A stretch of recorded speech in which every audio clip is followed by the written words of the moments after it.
नमस्कार दोस्तों, स्वागत है आपका आपके अपने YouTube चैनल जीएस गुरु मयंक सर में। कल आपका एग्जामिनेशन है यूपी पीसीएस प्री 2020। कैसी तैयारियां आपकी? अब जो होना है, जितनी तैयारी करनी थी आप सब कर चुके हैं। अब सबसे पहले जो सबसे ज़्यादा जरूरी है, कल के लिए जितनी आवश्यक चीज़ें हैं जैसे कि आपका एडमिट कार्ड है और रिलेटेड जो भी पेपर्स हैं, पेंसिल पेन वगैरह वगैरह जिनकी आवश्यकता कल सेंटर पड़ेगी, उसको आप अभी से सब मैनेज कर लीजिए। कल सुबह के चक्कर में बिल्कुल मत पड़िए आप, क्योंकि कल अगर आप कल के लिए कुछ भी आप रखते हैं तो जाहिर आप टेंशन ले रहे होंगे। इसलिए आप सारी चीज़ें तैयार कर लीजिए और टाइमली आप सो जाइए ताकि आपको एक बेहतरीन नींद मिले और कल आपका दिमाग बिल्कुल रिलैक्स रहे। कल आपको ना तो कुछ रिपीट करना है और ना ही किसी विषय पर आपको किसी से कोई चर्चा करनी है, क्योंकि जितनी तैयारी होनी थी उतनी सारी तैयारी आपकी हो चुकी है। अब इसके बाद आप कुछ भी नया देख रहे होंगे तो सिवाय कन्फ्यूजन क्रिएट होने के कुछ भी नहीं होगा, ठीक है।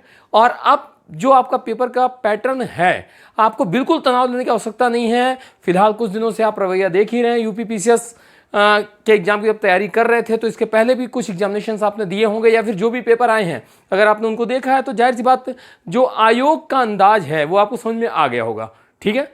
तो बिल्कुल टेंशन लेने की आवश्यकता नहीं है। जब आपको पेपर मिले आप सबसे पहले अपने पेपर को उठाइए और एक राउंड सिर्फ उन क्वेश्चन के लिए आप लगाएंगे जो आपको पूरी तरह से आते होंगे, पूरी तरह से। इसका मतलब क्या है कि आपको सोचना कुछ भी नहीं है, क्वेश्चन पढ़ा और सही आंसर पे आपने टिक कर लिया। इसके बाद ध्यान देने की जो चीज़ है वो ये है कि आप बिल्कुल पेशेंस अपना नहीं खोएंगे और बहुत ज़्यादा उत्साहित भी नहीं होना है, खासकर उन प्रश्नों पर जो प्रश्न ज़्यादा सरल हों। क्योंकि कई बार क्या होता है कि एग्जामिनेशन में जो क्वेश्चन पूछे जाते हैं देखने में सरल लग रहे होते हैं और कई बार ऐसा हो जाता है कि हम उन क्वेश्चन को समझ नहीं पाते हैं। जैसे उदाहरण के तौर पर एक हम बहुत छोटा सा उदाहरण दे रहे हैं आपको।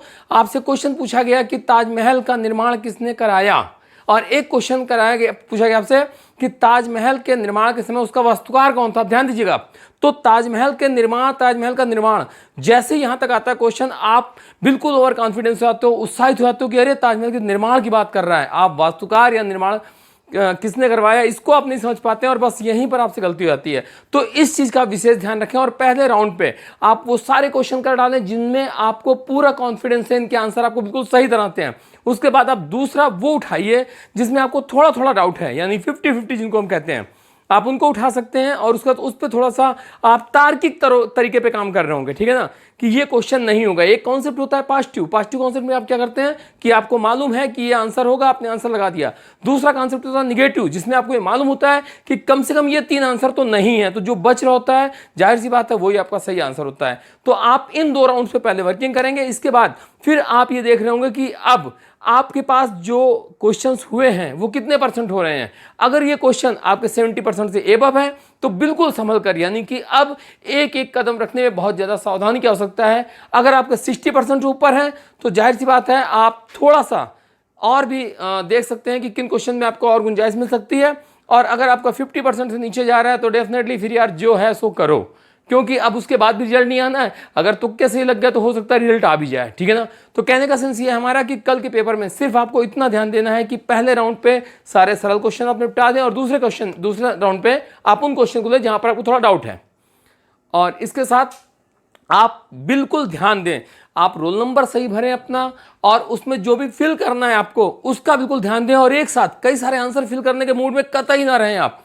क्यों? क्योंकि जिस क्वेश्चन का जैसे कई बार बच्चे क्या करते हैं कि 5-5, 6-6 के ग्रुप लेते हैं। गड़बड़ यहां पर होती है, अगर एक भी क्वेश्चन बीच में मिस कर गया फिल करते समय तो आगे की पूरी सीरीज गड़बड़ा जाती है। इन चीज़ों का बस आप ध्यान रखें और बेशक आपका पेपर आपकी तैयारी के अनुसार बहुत अच्छा होगा। बिल्कुल टेंशन लेने की अब कोई भी आवश्यकता नहीं है। इसी के साथ साथ मैं सारे स्टूडेंट्स को, सारे छात्रों को शुभकामनाएं देना चाहता हूं ताकि वो अब मेंस की तैयारी के लिए अपने आप को प्रिपेयर कर लें। और इसके साथ साथ बहुत बहुत शुभकामनाएं कल के एग्जामिनेशन के लिए हमारी तरफ से सारे उन छात्रों को जो मुझसे पढ़ रहे हैं या मुझसे जो नहीं भी पढ़ रहे हैं, जो सिर्फ तैयारी कर रहे हैं, सभी के लिए मेरी एक बार फिर से शुभकामनाएं।